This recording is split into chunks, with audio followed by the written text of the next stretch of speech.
পশ্চিমবঙ্গের সংশোধনাগারে সুরক্ষিত নন মহিলা বন্দীরা। আদালত বান্ধবের রিপোর্টে হইচই। আদালত বান্ধবের রিপোর্ট অনুযায়ী মহিলা বন্দীরা গর্ভবতী হয়ে পড়ছেন পশ্চিমবঙ্গের সংশোধনাগারে। সুপ্রিম কোর্টের অবসরপ্রাপ্ত বিচারপতি আরশি লাহোটির করা শতপ্রণোদিত মামলায় এই রিপোর্ট দেখে বিস্ময় প্রকাশ করলেন কলকাতা হাইকোর্টের প্রধান বিচারপতি টি.এ. শিবাজ্ঞানাম। সুপ্রিম কোর্টের অবসরপ্রাপ্ত বিচারপতির করা শতপ্রণোদিত মামলায় প্রত্যেক আদালতেই এই শতপ্রণোদিত মামলা চালানোর নির্দেশ দেয় সুপ্রিম কোর্ট।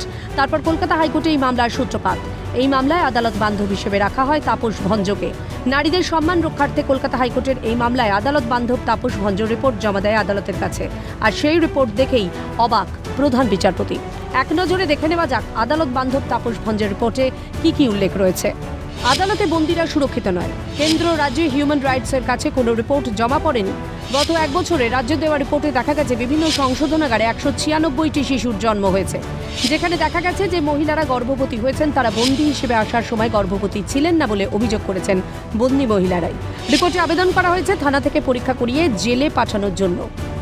আমি সেই জন্য একটা প্রেয়ার রেখেছি, যাতে মহিলাদের যখন জেলে পাঠানো হবে প্রত্যেকটা থানায় যেন ডিরেকশন দেওয়া হয় যে জেলে পাঠানোর আগে প্রেগনেন্সি টেস্টটা যাতে করিয়ে পাঠানো হয়।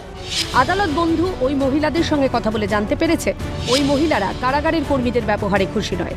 আবেদন করা হয়েছে মেয়েদের জেলে পুরুষ কর্মী ঢোকা বন্ধ করতে হবে। এখানেও আমি সেই একই প্রেয়ার করেছি যাতে পুরুষ কর্মীরা যাতে কোনো মহিলা জেলে ঢুকতে না পারে। রিপোর্ট দেখার পর প্রধান বিচারপতি মন্তব্য করেন, এগুলো কি হচ্ছে? এটা পুরোপুরি অপরাধমূলক কাজ হচ্ছে। হাইকোর্ট এটা দেখে, আমার নোটসটা দেখে প্রচণ্ড বিচলিত এবং বলল যেটা খুব সিরিয়াস ম্যাটার, এবং এই সিরিয়াস ম্যাটার বলে এবং ক্রিমিনাল মানে ঘটনা জড়িয়ে আছে বলে উনি ক্রিমিনাল ডিভিশন বেঞ্চ সেখানে রেফার করে দিলেন। অবিলম্বে ব্যবস্থা গ্রহণ করুক কেন্দ্র ও রাজ্য সরকার, দাবি সমাজকর্মী মিরাতুন নাহারের। আমার মনে হয় সেই আদিম রিপুকে নিয়ন্ত্রণে রাখার মতন পরিবেশ তৈরি করুক সরকার পক্ষ থেকে, সেটা তৈরি হোক। তাহলে এইভাবে মেয়েদেরকে এই সময়ে প্রযুক্তির রমরমাকালে মেয়েদেরকে এইভাবে তার মূল্য দিতে হবে না। গুরুতর অভিযোগ, ডিএনএ টেস্ট করে দোষীদের শনাক্ত করা দরকার বলে মত প্রকাশ করেন সমাজকর্মী শাশ্বতী ঘোষ। মহিলারা কাজের মাধ্যমে এই ঘটনা ঘটেছে এবং প্রয়োজনে ডিএনএ পরীক্ষা করা। সেই মহিলারা কাজে চিহ্নিত করছেন এই বাচ্চার বাবা বলে, তারা কি আগেই ছিলেন? এটা তো একটা খুব গুরুতর অভিযোগের ব্যাপার। একটি বন্দির ফাইল দেখে মেডিকেল বোর্ড গঠন করে তদন্ত হওয়া দরকার বলে প্রতিক্রিয়া প্রাক্তন পুলিশ কর্তা সত্যজিৎ বন্দ্যোপাধ্যায়ের। কিন্তু দেখবে আসল হচ্ছে ফাইল, এবং এর জন্য মেডিকেল বোর্ড বসবে।